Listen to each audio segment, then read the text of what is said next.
Chaque chose réussie que j'ai jamais construite, j'ai failli la détruire d'abord. Pas à cause de la malchance, pas par manque de talent, pas à cause de circonstances hors de mon contrôle, mais avec ma propre tête, ma propre façon de penser. Le poison que je versais dans mon propre esprit sans même m'en rendre compte. Je suis Salvatore Benedetto, 106 ans. J'ai eu 96 ans pour comprendre pourquoi certaines personnes réussissent et pourquoi la plupart échouent. Et je peux vous le dire tout de suite, ce n'est presque jamais ce que vous croyez. Ce n'est pas une question de qui travaille le plus dur. Mon père travaillait plus dur que n'importe quel homme que j'ai jamais connu. 16 heures par jour, 7 jours sur 7, il est mort à 61 ans sans rien. Ce n'est pas une question de qui est le plus intelligent. J'ai rencontré beaucoup de gens brillants qui menaient des vies petites et amères. Ce n'est pas une question d'opportunité. L'opportunité est partout.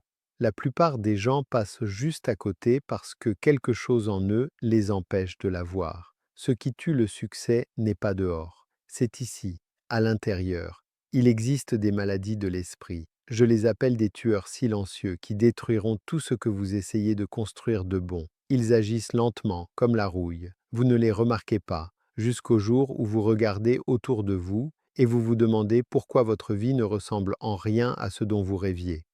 J'ai eu chacune de ces maladies. Certaines ont failli me tuer. Et je veux dire, vraiment failli me tuer. Pas mon corps, mais mon futur. Alors, laissez-moi vous dire ce qu'elles sont, et laissez-moi vous expliquer comment je les ai détectées en moi, et laissez-moi vous dire comment je m'en suis débarrassé. Parce que si vous avez ne serait-ce qu'une seule de ces maladies qui tournent dans votre tête en ce moment, rien d'autre de ce que je pourrais vous dire n'a d'importance. Il faut d'abord réparer ça. La première m'a presque coûté ma famille, l'indifférence. Vous savez à quoi ressemble l'indifférence? C'est ce haussement d'épaule, ce peu importe, se flotter à travers les jours sans vraiment se soucier de quoi que ce soit. Je la vois partout aujourd'hui. Des gens qui se contentent de passer le temps. Un travail qui ne les intéresse pas. Des relations où ils ne sont pas vraiment présents. La vie leur arrive au lieu de passer à travers eux. Et voici ce qu'il faut comprendre sur l'indifférence. Vous ne pouvez pas dériver jusqu'au sommet de la montagne. Vous ne pouvez que dériver vers le bas. C'est comme ça que fonctionne la gravité. C'est comme ça que fonctionne la vie. Après la mort de ma première femme, Anna Maria, en septembre 1951, j'avais 31 ans, 2 jeunes enfants. Elle portait une robe jaune lorsque je l'ai trouvée sur ce toit. Je suis devenu indifférent. Pas volontairement. C'était comme un brouillard qui s'installait et ne voulait pas se dissiper. J'allais au travail. Je rentrais chez moi. Je dînais. Je me couchais. Et je recommençais le lendemain. Et ensuite, pendant des mois, je me contentais juste d'exister, sans vraiment vivre. Juste exister. Ma sœur Rosa élevait mes enfants pendant que je travaillais 70 heures par semaine. Je me disais que je subvenais à leurs besoins. La vérité, c'est que je me cachais d'eux, parce qu'être présent signifiait ressentir, et ressentir signifiait souffrir, et je ne pouvais pas gérer cette douleur. Une nuit, je m'en souviens comme si c'était hier. Ma fille Lucia, elle avait peut-être 6 ans. Elle est venue vers moi alors que j'étais assis à la table de la cuisine, fixant le vide. Elle a tiré sur ma manche et a dit: Papa, tu es encore là? Pas ça va? Pas qu'est-ce qui ne va pas? Tu es encore là? Parce que je n'y étais pas. J'étais physiquement dans cet appartement, mais mentalement j'étais absent. Ma fille pouvait le sentir. Elle pensait perdre son père de la même façon qu'elle avait perdu sa mère. Cette question m'a réveillé. Alors voilà ce que je veux que vous compreniez. Peu importe où vous êtes, soyez-y pleinement. Peu importe ce que vous faites, donnez-vous à fond. L'illusion, c'est de se dire, quand j'aurai un meilleur travail, je m'impliquerai vraiment. Quand je trouverai la bonne relation, je serai vraiment présent. Quand la vie sera plus facile, je m'engagerai vraiment. Non, vous ne le ferez pas. Parce que l'indifférence est une habitude. Et les habitudes ne changent pas avec les circonstances. Elles changent quand vous changez. Si vous êtes à moitié présent dans votre travail actuel, vous serez à moitié présent dans votre travail de rêve. Si vous êtes absent dans votre relation actuelle, vous serez absent dans la suivante. Commencez dès maintenant à vous investir dans tout, même dans les petites choses. Préparez votre café avec attention. Faites votre travail de tout votre cœur. Regardez les gens dans les yeux quand ils vous parlent. L'indifférence est une mort lente. Le remède, c'est l'engagement. Plongez-vous dans votre vie comme si elle comptait, parce qu'elle compte. Le deuxième tueur a presque fait que je n'ouvre jamais ma boutique. L'indécision, la paralysie mentale, l'incapacité à choisir une direction et à s'y engager. J'ai passé 3 ans, à réfléchir à l'ouverture de Benedetto's Fine Shoes avant de réellement le faire. 3 ans de peut-être le mois prochain. 3 ans de je dois économiser un peu plus. 3 ans de et si ça ne marche pas? Vous savez ce que j'aurais pu construire pendant ces 3 ans si j'avais juste commencé? Mon ami Harold, le coiffeur dont j'ai déjà parlé, un homme noir qui tenait un salon sur Atlantic Avenue, avait l'habitude de dire « tu restes assis sur la clôture tellement longtemps que tu vas te piquer à des endroits où tu ne veux pas de piqûre. » Il avait raison. Voilà ce que j'ai finalement appris. Au bout d'un moment, peu importe de quel côté de la clôture vous descendez simplement. Choisissez une direction, n'importe laquelle, et foncez. Mais est-ce et si je choisis mal? Alors vous le découvrirez plus vite. C'est ça le cadeau d'une mauvaise décision.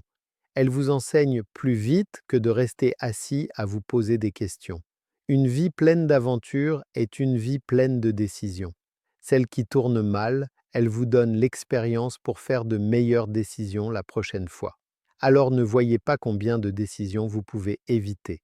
Voyez combien vous pouvez prendre. J'ai pris des milliers de décisions en 106 ans. Beaucoup d'entre elles étaient mauvaises. J'ai embauché les mauvaises personnes. J'ai fait confiance aux mauvais fournisseurs. J'ai fixé des prix trop bas pendant des années avant de comprendre. J'ai dit oui à des choses auxquelles j'aurais dû dire non.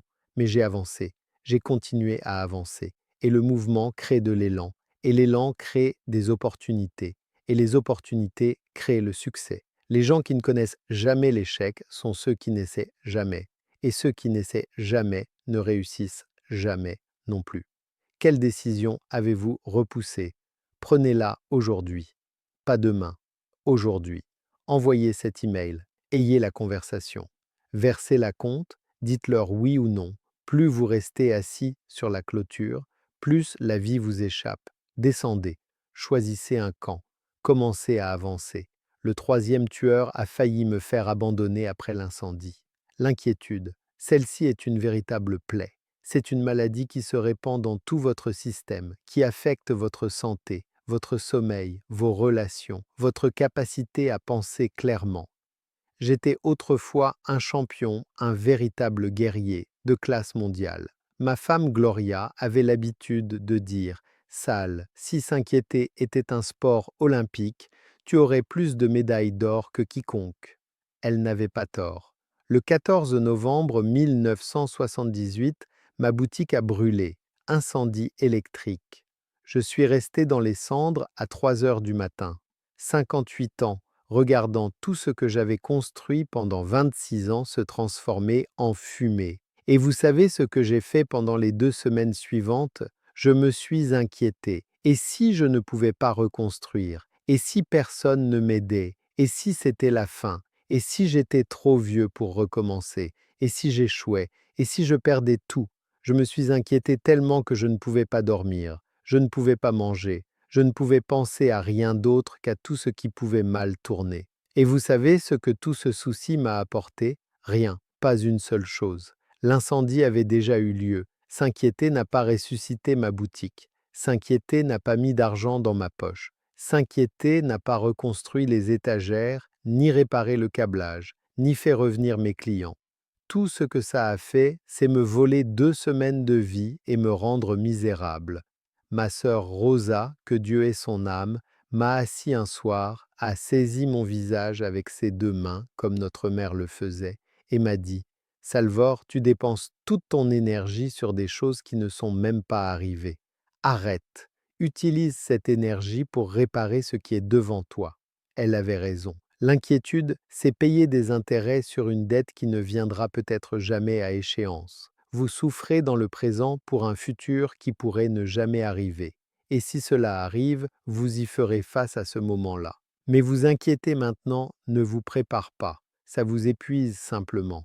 Je ne dis pas que c'est facile de s'arrêter. Il m'a fallu presque 1 an pour briser l'habitude de l'inquiétude après cet incendie. C'était l'une des choses les plus difficiles que j'ai jamais faites, mais je l'ai fait et j'ai découvert que l'on peut vivre une vie incroyable, libre d'inquiétude. Pas libre de défis, pas libre de difficultés, libre d'inquiétude. Alors voilà ce que je veux que vous fassiez. La prochaine fois que vous vous surprenez à vous inquiéter, posez-vous une question.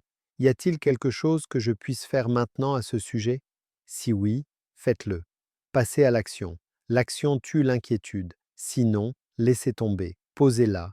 Vous portez un poids qui n'est pas encore le vôtre. L'inquiétude est un voleur. Elle vole votre présent pour payer un futur qui pourrait ne jamais arriver. Arrêtez de la laisser vous dépouiller. Le 4e tueur a failli me laisser seul pour le reste de ma vie. La trop grande prudence. C'est l'approche timide de la vie.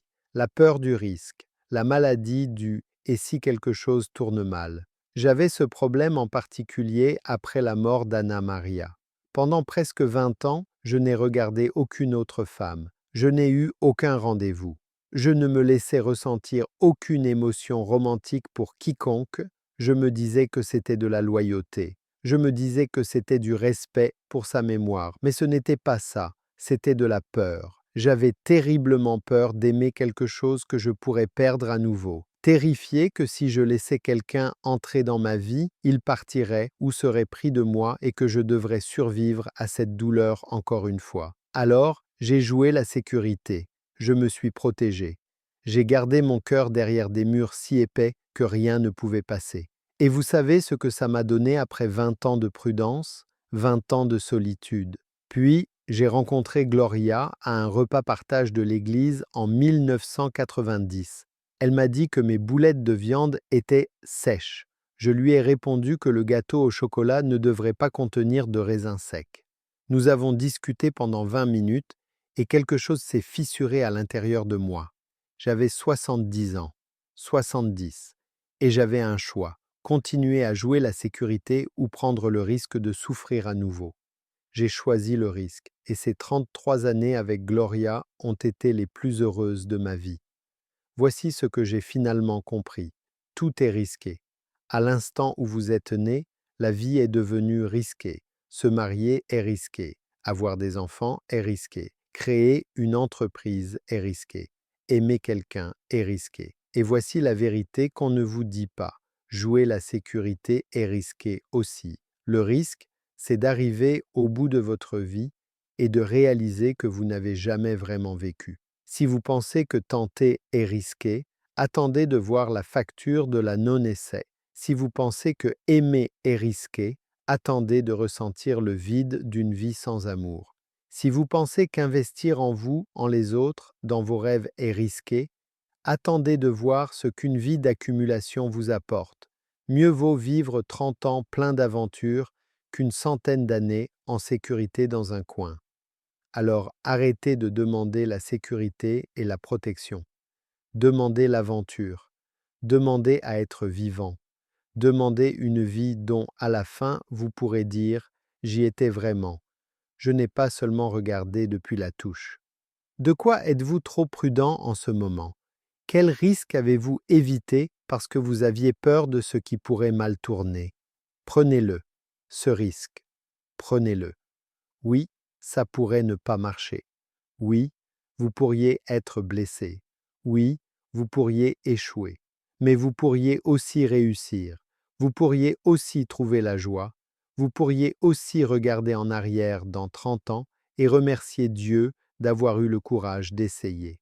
Le seul échec garanti, c'est de ne jamais essayer du tout. Le 5e tueur est celui que je vois le plus souvent aujourd'hui. La plainte, la récrimination, le gémissement, le murmure, chercher la faute partout, sur tout et sur tout le monde. Celui-ci est un cancer. Il commence petit, une petite plainte ici, un petit reproche là, et avant que vous ne vous en rendiez compte, il a envahi toute votre personnalité. Vous devenez la personne que personne ne veut fréquenter parce que tout ce que vous faites, c'est vous concentrer sur ce qui ne va pas. Je me surprends parfois à faire ça. Même maintenant, à 106 ans, je dois encore y faire attention. Le café n'est pas assez chaud. Le temps est trop froid. Les enfants dans la rue font trop de bruit. Les nouvelles sont toutes mauvaises. Et chaque fois que je me surprends à ça, j'entends une voix glorieuse dans ma tête. Tu as deux choix. Tu peux trouver quelque chose à te plaindre ou trouver quelque chose pour lequel être reconnaissant. Même monde, à toi de choisir. Elle avait raison. Elle avait toujours raison. Ne lui dites pas que je l'ai dit. Chaque minute que vous passez à vous plaindre est une minute perdue. Et c'est pire que perdue. Ça vous fait réellement du mal, parce que se plaindre entraîne votre cerveau à chercher des problèmes. Plus vous vous plaignez, meilleur vous devenez pour trouver des choses à critiquer. Et plus vous devenez habile à trouver des problèmes, plus vous devenez aveugle aux opportunités. J'ai connu des gens qui se sont plaints jusqu'à tomber dans la pauvreté, se sont plaints jusqu'à la solitude, se sont plaints jusqu'à l'amertume qui les a dévorés de l'intérieur. Le pessimiste regarde un verre et le voit à moitié vide. L'optimiste regarde le même verre et le voit à moitié plein. Même verre, même eau. La seule différence, c'est ce sur quoi vous choisissez de vous concentrer. Et voici le truc, ce sur quoi vous vous concentrez s'agrandit. Concentrez-vous sur les problèmes, vous en trouverez davantage. Concentrez-vous sur la gratitude, vous trouverez plus de choses pour lesquelles être reconnaissant. Je ne dis pas d'ignorer les difficultés, elles sont réelles. Mais après les avoir reconnues, après avoir fait ce que vous pouvez, vous avez le choix, vous y attarder ou avancer. S'attarder, c'est juste se plaindre au ralenti. Alors voilà ce que je veux que vous fassiez pendant les 7 prochains jours, juste une semaine.